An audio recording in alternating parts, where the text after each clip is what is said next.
Good afternoon. It's Gary Ridgley and Pat Montalbano, actually sitting, Pat, where we spent a lot of time. I was middle school head football coach for 13 years, and then 5 years with you on the varsity level.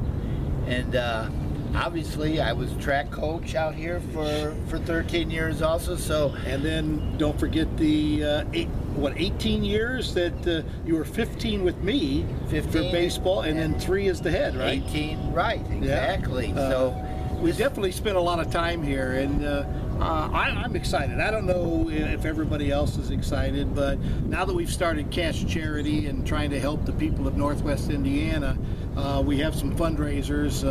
Last year we had one that culminated going to the Whiting-Clark football game, actually their barbecue, and having our raffle that was there. This year we got a new one, and I'll let you say a little bit about it, when it's coming. Okay, and we have one of our fundraisers that is still in action right now, where we're selling raffle tickets for our reverse raffle, which is going to culminate on July 27th. Right, that's a Saturday. It's Saturday at the Lost Marsh Banquet Hall, and in conjunction, that'll be the same weekend as Pierogi Fest. Right.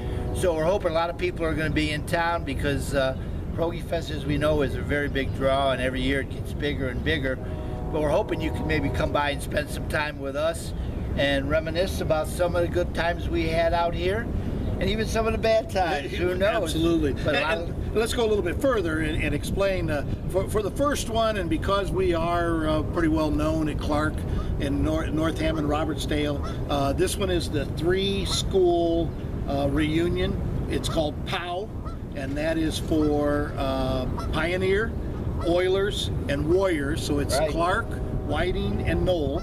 Exactly. And all athletics, all years that they've been around. And to be honest with you, I'm hoping we get some of those guys. I think it was the 1950 Whiting Mythical State Championship football team. We've got the Bishop Knoll 1989 football championship team. They also had a swimming team, I think, that was state championships. Their soccer team was state champs this year. Absolutely. Yes, yeah. So it's for everybody, boys and girls.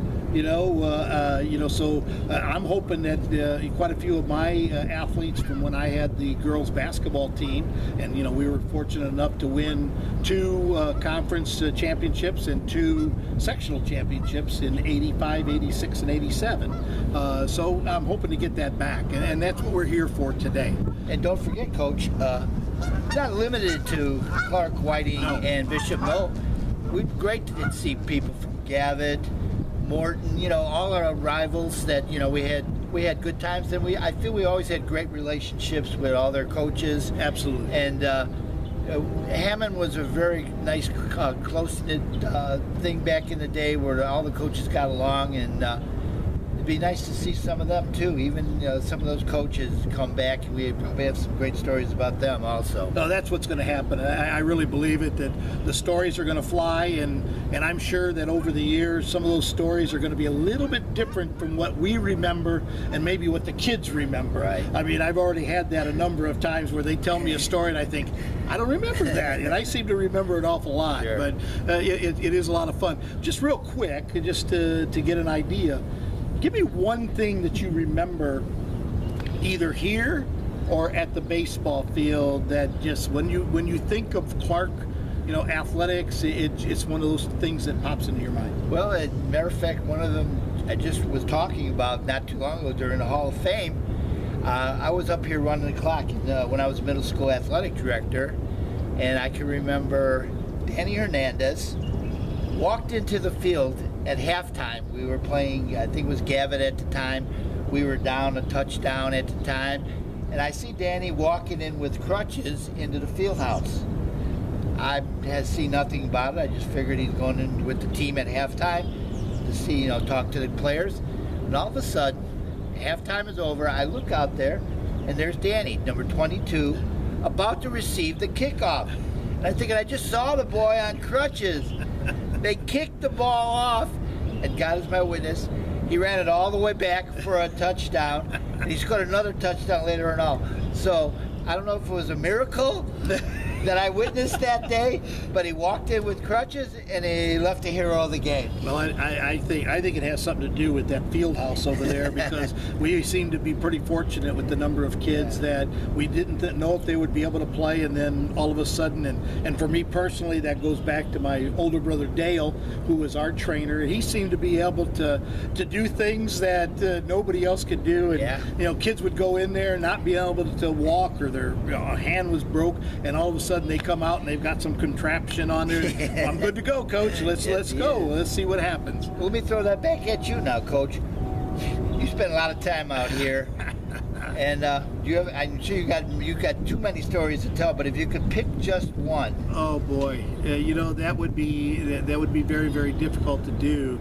But the one I'm going to pick, goes back to the very first year that I was the head football coach at Clark, and I had that team with Jimmy Murchek and Frankie Frond and David Trombetta and things, and we had come out and won 4 straight to start the year off, and everything was going pretty good, and then we happened to come up against Knoll, Morton, and Hammond High, and we ended up losing those 3. So we were 4-3 going into the Whiting game, and we were having it was a transition with the kids getting used to me as a coach, and with Coach Behrens and my brother Steve and Jimmy Blair, and so we were practicing out here on Wednesday, I think it was, before the Whiting game, and we had a player that had been kind of demoted a little bit, and he wasn't happy, so he was taking it out on the varsity because he was now playing the what we called the Z team, and so there was a little bit of problems and things. So we had a young freshman quarterback that was trying to quarterback, couldn't do it. So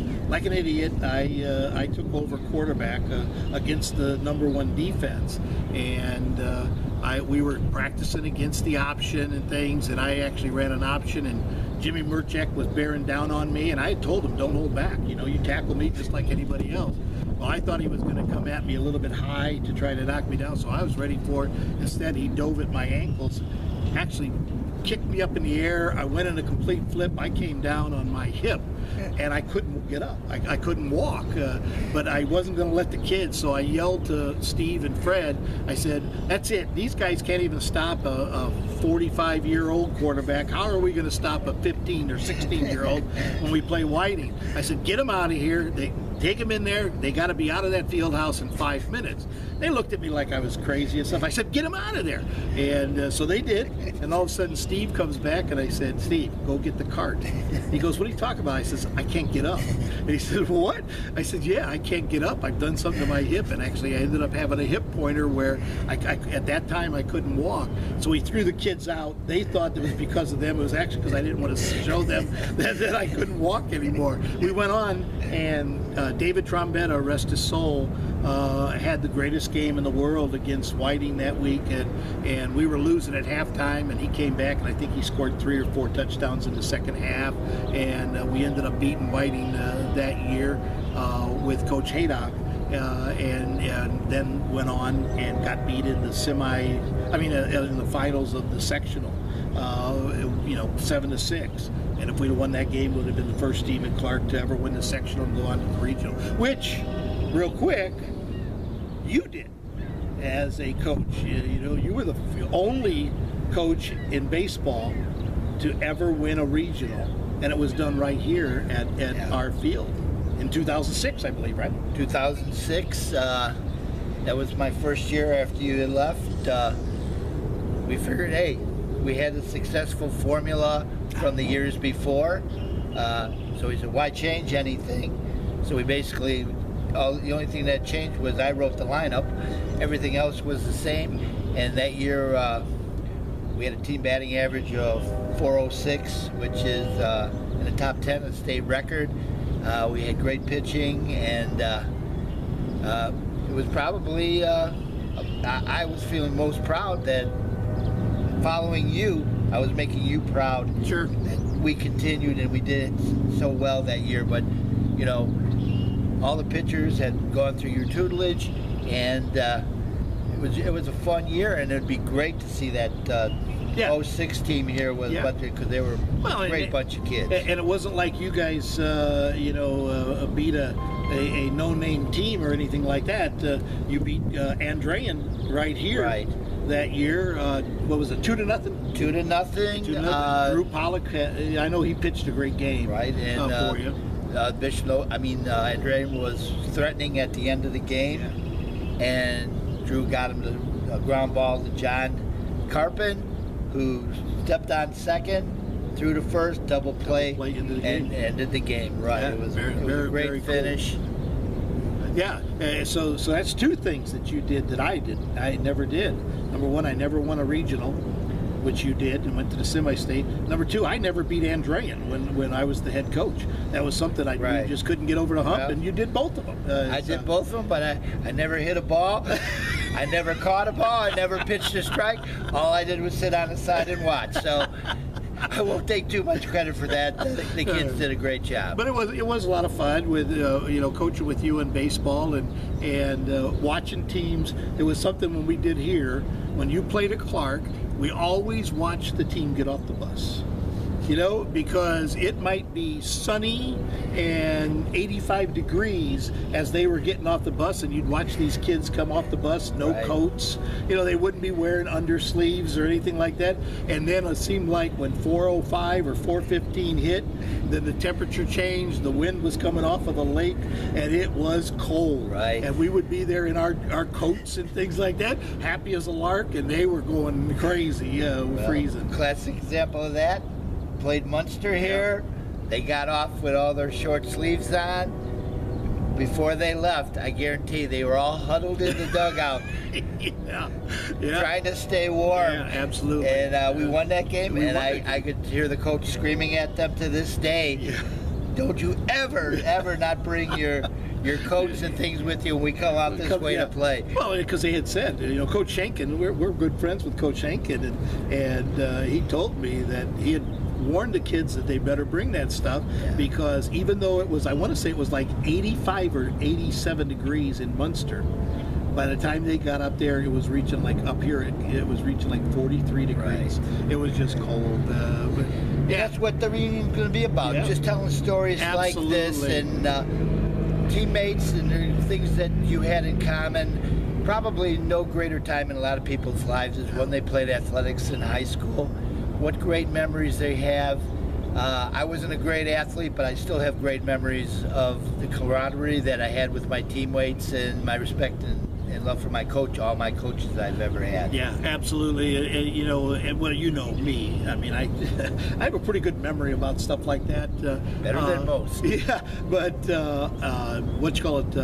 this year, it was last August, I got together with 14 of my Tech football players that we all played in 68, They would sure be welcome to come to They're the reunion. more than welcome also. to come, absolutely. And we spent 4 hours at a local restaurant, and all it was telling stories, talking about old times, and can you believe this, and things of that kind. Right. It was just fantastic. Since that time, we've actually had another one, and we've got one planned, believe it or not, for July the 25th. Right before our thing, we're going to meet together. So I'm going to try to get some of those guys to come up and see. And that's 50 years ago that we were teammates together.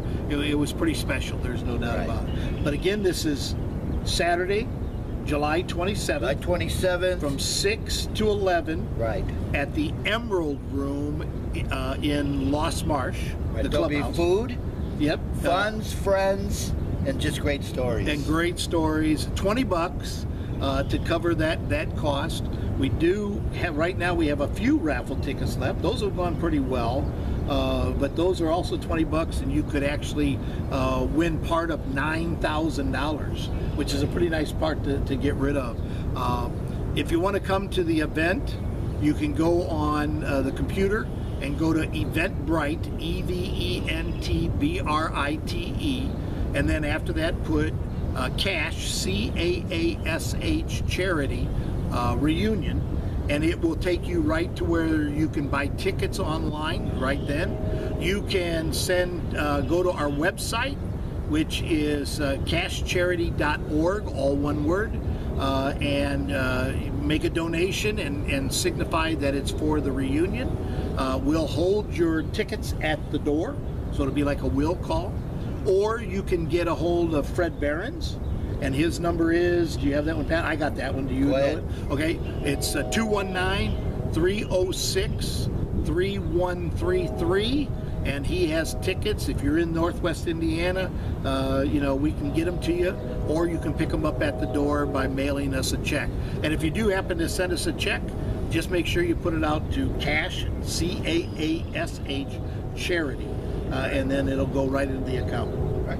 And the only thing I like to say before we go, 99.9999% of the money that is raised by the reunion, by the raffle, will go to help people in our area. Yeah. Okay? We take no money. We don't want any money. No. We just want to do our part to help the people in our area. You know, as we said, we were pretty lucky. We were pretty fortunate being here. You know, and that's everybody that's on the board has been part of that. So it's just our way of giving back.